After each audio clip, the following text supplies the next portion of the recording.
Welcome to Middlesex Moments from Middlesex Community College in Middletown. I'm Steve Minkler, the college CEO. Putting together a high-quality live stream video production is a huge team effort. I'm standing in the TV control room of the college's Center for New Media. Behind me are students in Professor Rich Lenosi's studio television production class. They're a very important part of the Middlesex Moments production team this week. And let me tell you, these guys are at the top of their game. Thanks, everybody. Later in today's show, we'll celebrate Women's History Month by meeting 4 women leaders who work here at Middlesex Community College. But first up, our new segment called In the Loop. Time for a few short stories highlighting some of the many great things happening at your community college.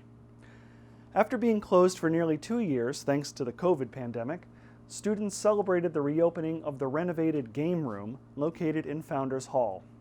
The walls were painted and new furniture, along with additional improvements, were made to spruce up this very popular student hangout.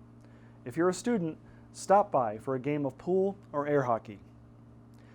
Angelo Glaviano, professor of Romance languages at Middlesex Community College, is teaching Sicilian to area residents.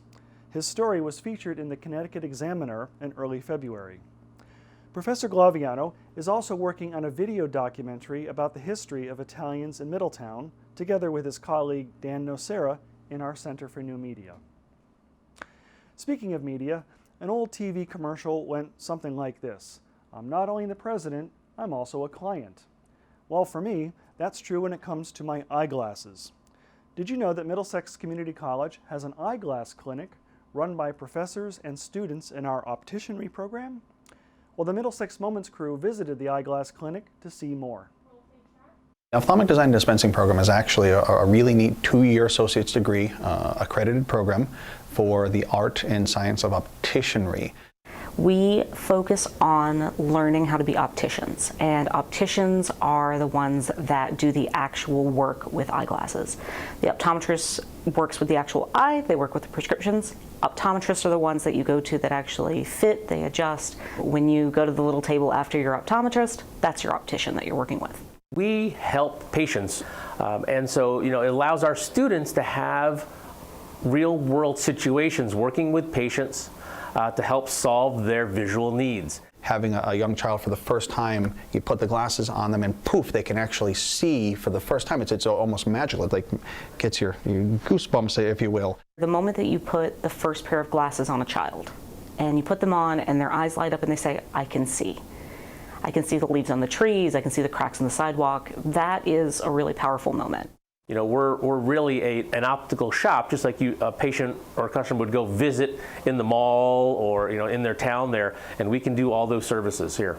There's so many different aspects of the eye care profession that can lead to a great career and a great way to impact your community and your fellow folks out there. So this is really a great opportunity to break into a healthcare profession for those looking for it. To keep patients safe, please email Professor Brian Go to make an appointment. His email address is bgoh@mxcc.edu. Hours of the optician clinic are Tuesdays 9:30 to 2 and Wednesdays 9:30 to 3. Brian Go hopes to see you there. Finally, save this date, Saturday, May 21st at 9 a.m. and join us for the Middlesex Community College Foundation's annual fundraising road race. Grad Dash has 2 courses, a 5K and a 10K, which follow the beautiful tree-lined roads along the reservoirs behind our campus. You can run or you can walk, which means that even I can participate. Proceeds from Grad Dash go to support the Foundation's scholarship program, which awards nearly $100,000 to Middlesex students each year. Grad Dash will follow all of the necessary COVID guidelines for road races. To register, visit mxcc.edu/run. Now, you're in the loop with what's happening at Middlesex Community College, the only public college or university here in Middlesex County. After a short break, student senators Julia Noriega and Maia Carpentino will introduce us to 4 extraordinary women leaders on Middlesex Community College's campus. This is Middlesex Moments from Middlesex Community College. Discover your potential at Middlesex Community College. Have these times of uncertainty found you unemployed or looking for a career change? Do you want to start a career as unique as you but aren't sure how to get started? The time is now. Middlesex Community College offers affordable options for a high-quality education. Conveniently located in the cities of Middletown, Meriden, and online, your path is straightforward and easy. Middlesex Community College. Your college. Your future.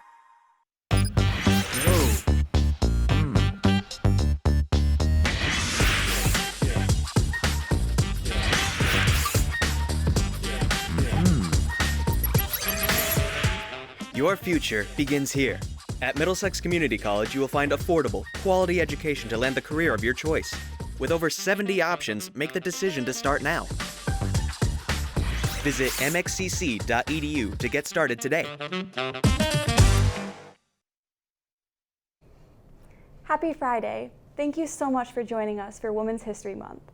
We wanted to create a special program to highlight the successful careers of feminine figures in higher education. What better way is there to achieve this goal than to invite some of the amazing staff here at Middlesex Community College to talk about their own experiences here on campus. Today we are joined by 4 guests. Allow me to introduce our first 2, Rebecca Beltran and Dean Kimberly Hogan. Thank you so much for joining us. Can you briefly tell us about the roles that you play here on campus? Sure. I am a Guided Pathways Advisor, which means that I meet with students upon arriving at the college and see them through graduation, help guide them towards their transition into a 4-year college or towards their careers. And I actually started as a student worker at Gateway Community College, so I'm a product of the community college system, which gives me a special role when I meet with students. That's fantastic.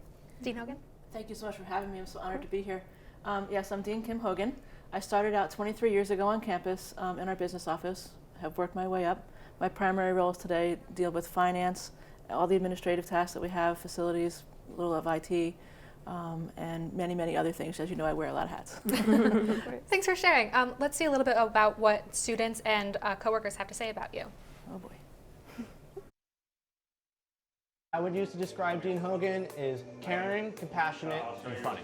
She's real funny on and off screen, and it's been a pleasure to know her. Wow, Dean Hogan impacting the college. I'm not sure the college could exist without Kim at this point. She is sort of the, she is in the engine room, man. She is making everything actually function. So also we are here in the game room, which the Student Senate allocated money as a class gift to totally revamp this game room. And that's all they had to do. We mentioned it to Dean Hogan, and then she took it from there. And when something happens, she always stay calm. So all these skills, I feel like I can learn to do my work better. And we are so lucky to have her here with us. So the fact that Rebecca is just a phenomenal colleague. You know, we show up for each other, we really support each other, and we're very collaborative. We share a desk, we share a working space, we're in and out of each other's lives in a way that you may not necessarily be with your average colleague. I think we really lean on each other and have a great collaborative working relationship. So if it weren't for Rebecca, I don't even think that I would be at Middlesex or in college at all. I was so stressed leaving high school, and with the help of Rebecca as my advisor, they were able to get me into Middlesex, enrolled in my classes, and ready to go with my financial aid all set for the school year, and I couldn't thank them more. Rebecca being very inclusive, even in their emails, they include their pronouns. It was very welcoming, and it made me feel very comfortable at Middlesex, and it really introduced me to what kind of environment I would be in when coming to the college before I even stepped foot on campus.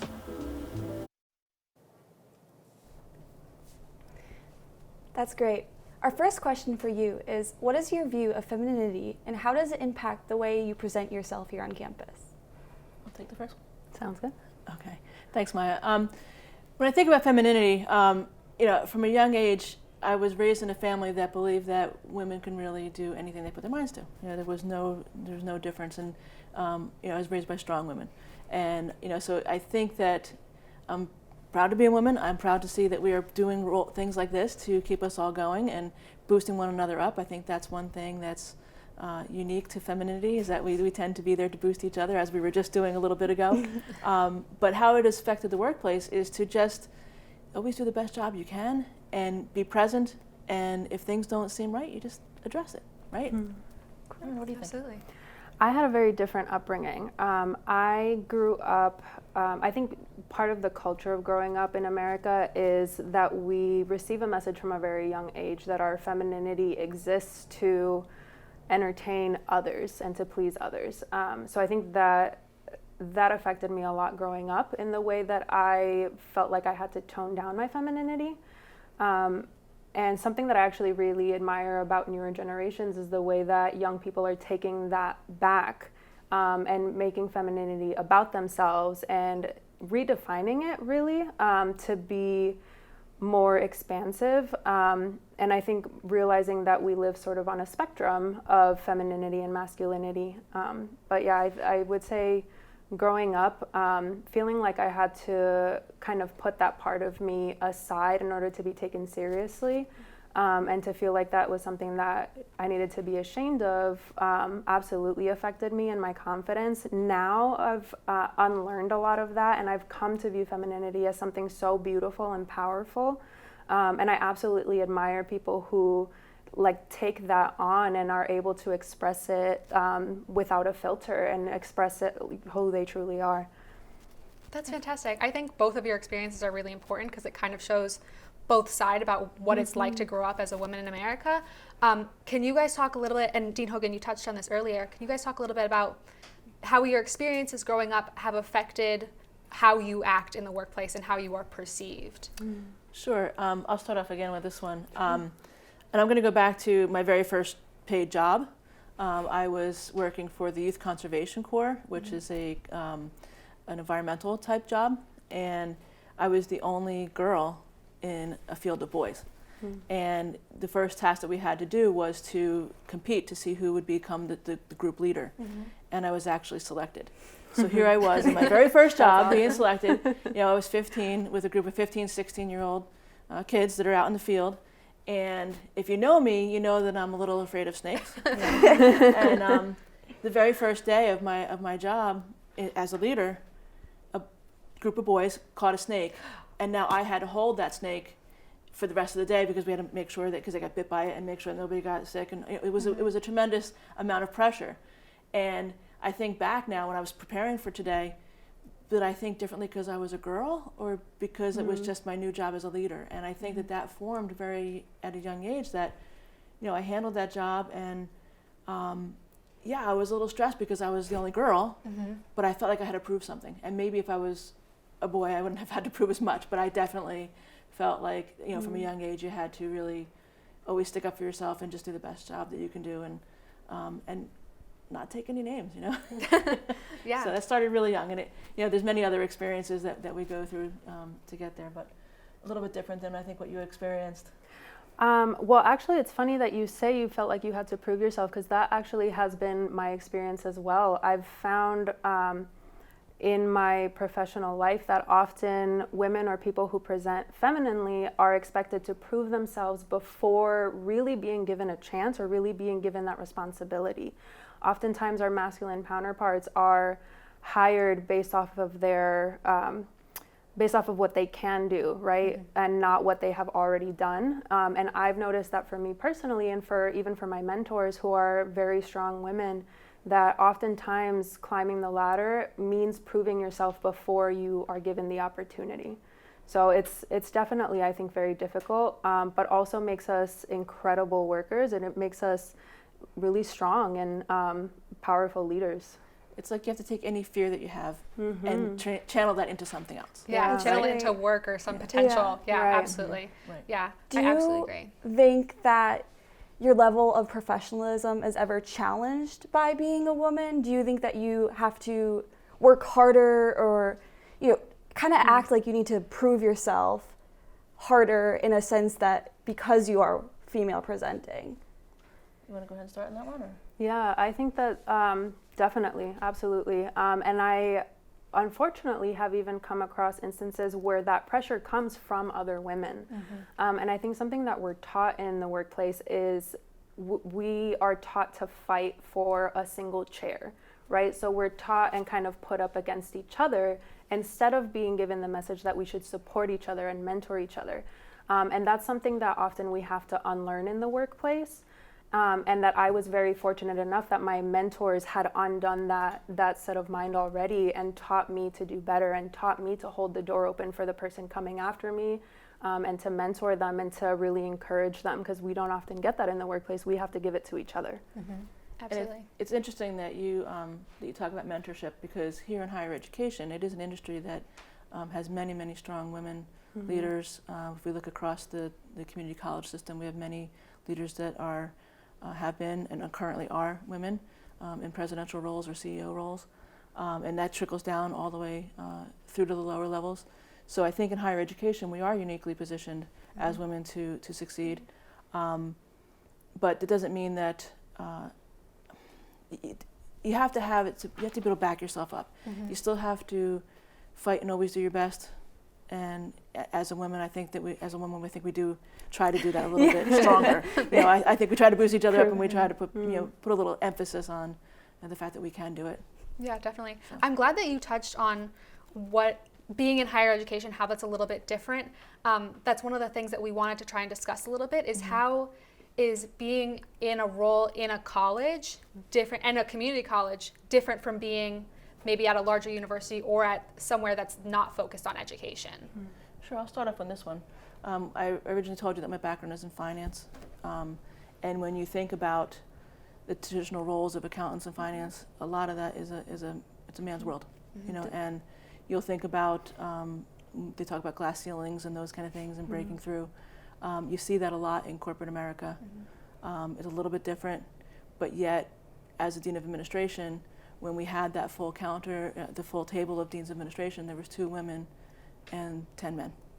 Wow. So it's different. Yeah. And I didn't feel differently being there as a woman, but it definitely was an interesting table that the directors of finance, the role right below that, was the exact opposite. We had 1 man and 11 women. Wow. That's really interesting. So it's very interesting. Yeah. And so it's like the breakthrough, and you can see that times do change. Yeah, that's fantastic. So that's just one example I can give. That's fantastic. Yeah, for sure. My experience definitely in corporate America has been that often I'm given roles that are supporting roles, right? I'm given the message that I'm meant to support a man in leadership, right? Like my role is to support them, to make sure that their plans go flawlessly. And something that was very different when I started in higher ed was that women are more set up to succeed, to be in leadership. Obviously, there's always work to be done, but definitely I think that working in higher ed has been one of my favorite experiences so far, because we're able to prove ourselves in a different setting. For example, like your story, it's often it's about physical strength or about other biases that are leaned towards our masculine counterparts. But in higher ed, it's using your brain and being just showing up, being there, making sure that things work and those things are noticed. And really one of the most important things is having women in leadership who notice those things, who notice the background work that it takes to make something happen. Those are things that often go unnoticed in other realms, whereas in higher education, that those things have to happen, and when there's women in leadership noticing that you're doing that work, it helps for sure. That's yeah, great. Definitely. It sounds like that the higher ed environment, and especially community college, has this notion and acceptance of empowering women to these leadership positions, and I think that's really special. Yeah. Well, I'm looking at 2 incredible women right now that I'm hoping are going to be across me at the table very soon. So. I mean, I can say for a fact that without the leadership, and specifically the female leadership that I've been able to encounter on campus, I wouldn't be sitting here doing this interview, and I'm sure the same thing is true for Maia. So I think that that's fantastic. 100%. We're going to cut to a commercial break, but when we come back, we'll be with 2 more guests, Annie Scott and Dr. Andy Levy. Thank you so much. Thank you both. Thank you both. Thank you. In times of uncertainty when everything changes, take control of your future at Middlesex Community College. Take courses to transfer or start a new degree. Middlesex is determined to help you succeed. Worried about paying? Save thousands on tuition over university costs, and flexible payment options are available. Take control of your future at Middlesex Community College, the way forward. Register now at MxCC.edu.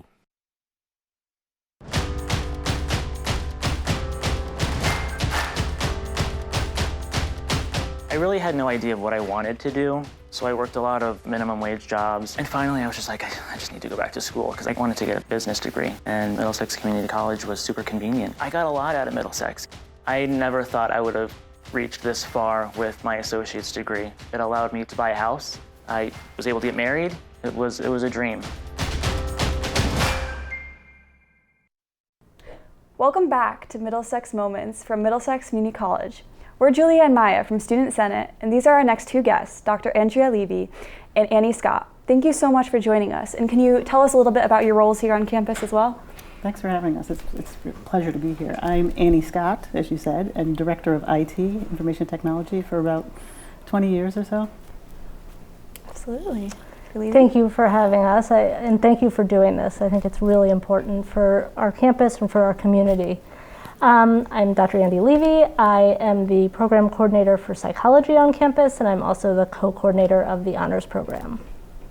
Excellent. That's fantastic. Thank you guys so much for sharing. Let's see a little bit about what the rest of the campus has to say about your accomplishments. Well, there would be no Center for New Media the way it is now without Annie Scott. I mean, we have the latest technology, the fastest network.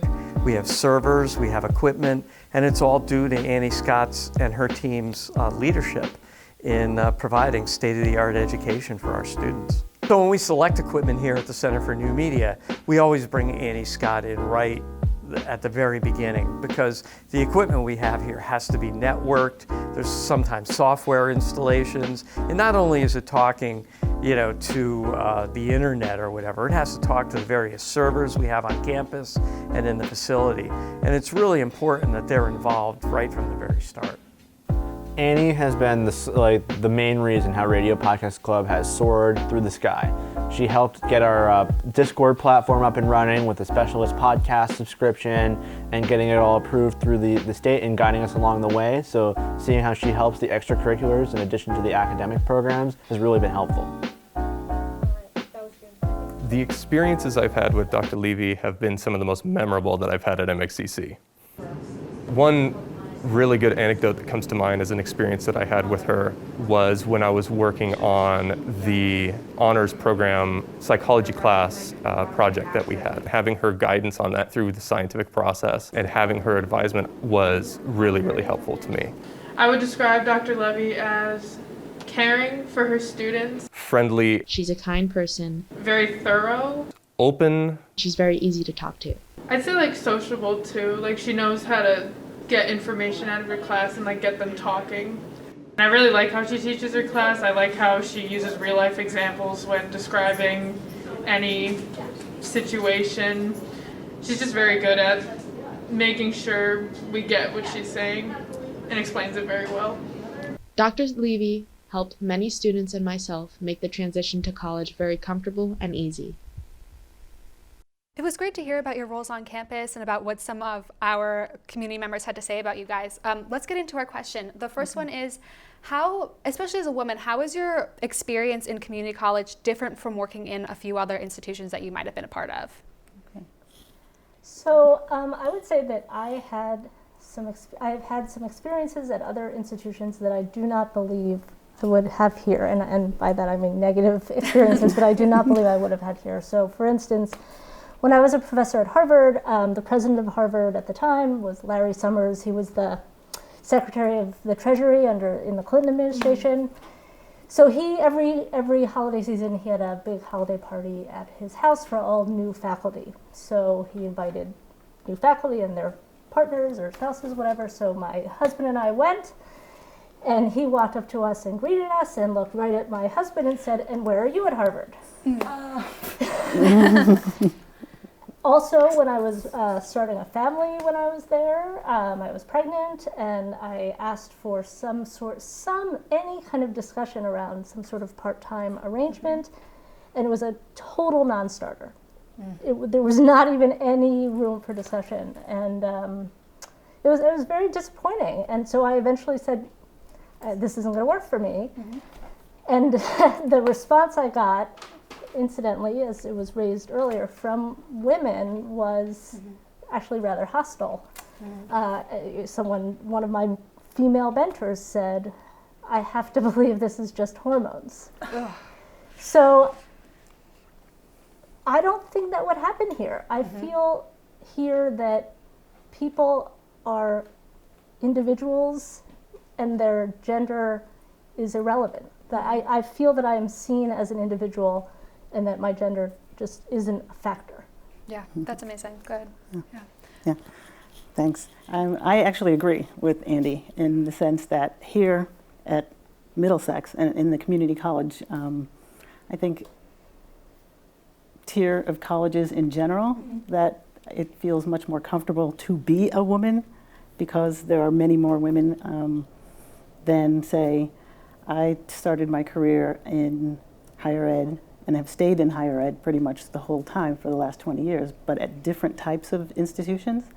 And some of the institutions that are a little bit, say, on the elite level, that tend to be predominantly white male, tend to also not be as welcoming and as inclusive in terms of inviting different voices to the table for discussion. But if you're invited to the table, it's not for the discussion. It's to organize the paperwork or take the notes, that sort of thing. So it's hard to find your own voice, to be empowered when you're with people who are actually not even asking you to talk. And I find that at the community colleges, where I now sitting at the table as one of the directors of IT, and again, the only woman, the only black woman, but still being looked to for advisement, expertise in certain areas, is not just empowering, but it's affirming. And being deeply valued for the advice that you give. Thank you. Yeah. That's fantastic. Well, awesome. Thank you so much, and I'm so glad that you feel more empowered here, and we're very lucky to have you here in the community colleges, both of you. Thank you. We're lucky to have you too. Thank you, yeah. Our next question is, what are some of the challenges in the workplace that need to be overcome to ensure the next generation of women like Julia and I could be successful?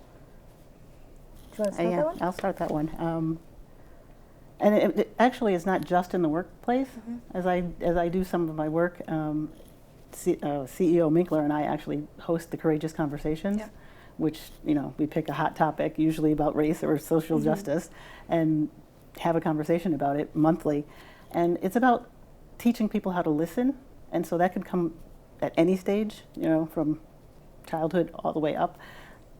But if we need to change something, it's changing how we orient and train our new employees in terms of listening. So what do people talk about now? The soft skills, not the hard skills. We can get an accountant, or we can get somebody who can run the finances or even plug in the network switches if we're talking about IT. I want someone who can